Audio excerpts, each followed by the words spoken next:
3 साल हो चुके थे बेटे को अपना घर छोड़कर विदेश में बसे हुए। इन 3 सालों में बूढ़ी माँ और ज्यादा बूढ़ी हो गई थी। 75 वर्ष की उम्र में सुलोचना देवी की याददाश्त काफी कमजोर होती जा रही थी। उन्हें रोजमर्रा की चीजें याद न रहती, लेकिन जो उन्हें हमेशा याद रहता वह था उनका बेटा। दिन हो या रात एक पल भी ऐसा ना होता जब उन्हें अपने बेटे की याद ना आती। दूसरी तरफ बेटा था जो साल भर में एक आध बार अपने माँ को फोन कर लिया करता और 1-2 मिनट से ज्यादा बातें भी ना किया करता। फिर भी यह बूढ़ी माँ टकटकी लगाए अपने बेटे का इंतजार करती रहती। दिन बेटे का विदेश से फोन आया। हेलो हेलो, सुन रही हो ना माँ? अनिल बोल रहा हूँ, तुम्हारा बेटा। कैसी हो माँ?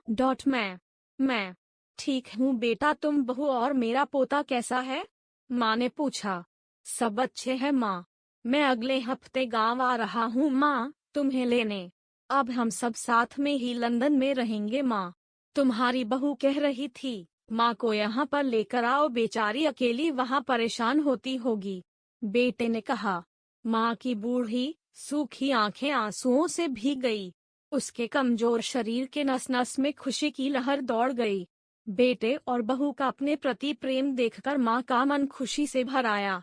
बेटे ने आगे कहा, माँ तैयार रहना माँ, मुझे ज्यादा दिन छुट्टियाँ नहीं हैं। जिससे जितने पैसे लेने हैं लेकर रखना, तब तक मैं प्रॉपर्टी डीलर से बात कर लेता हूँ। घर के लिए? घर के लिए? माँ ने पूछा। हाँ माँ, गांव का घर हमें बेच देना पड़ेगा। अब हम साथ में ही रहने वाले हैं तो वहाँ पर घर रखने का कोई मतलब नहीं है माँ, बेटे ने कहा। बुढ़ापे की वजह से ठीक से चलने में असक्षम माँ ने पूरे मोहल्ले में घूम घूम कर अपनी इस खुशखबरी को सबको सुनाया।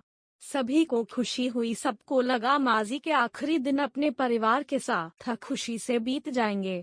घर वापस आकर माँ ने अपने घर के कोने कोने को ऐसे देखा जैसे वह अपने दूसरे बेटे को देख रही हो। देखे भी क्यों ना, उस घर को अपने बेटे से कम थोड़ी समझा था। अपने पति के साथ 40 साल यही तो बिताए थे, लेकिन अब मजबूर थी बुढ़ापे के आखिरी साल बेटे और बहू के साथ बिताना चाहती थी। दिल पर पत्थर रखकर घर बेचने के लिए माँ तैयार हो गई। आनन फानन में बेटे ने घर को आधे दामों पर बेच दिया। माँ ने ज्यादा नहीं, लेकिन जिन चीजों से दिल लगा था उन चीजों को समेटा और बेटे के साथ टैक्सी में बैठकर एयरपोर्ट के लिए चली गई। एयरपोर्ट पर आकर बेटे ने माँ से कहा, माँ तुम यहाँ बेंच पर बैठो, मैं सामान और बोर्डिंग पास की जांच कराकर आता हूँ। वहाँ वक्त लगता है और खड़ा रहना पड़ता है, तुम्हें तकलीफ होगी। तुम यहीं आराम करो। मैं यूँ गया और यूँ आया। माँ बेंच पर बैठ गई और बेटा अंदर चला गया।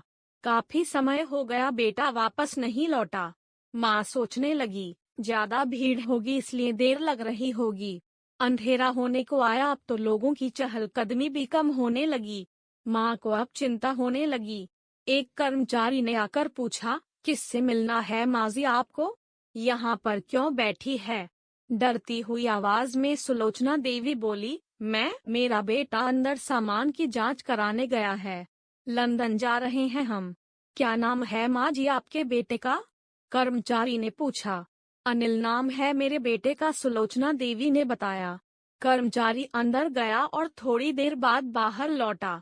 उसने सुलोचना देवी से कहा, माजी लंदन जाने वाली फ्लाइट तो दोपहर में ही जा चुकी है और आपका बेटा भी उस फ्लाइट में बैठकर लंदन जा चुका है। अब आपके यहाँ बैठने का कोई मतलब नहीं है।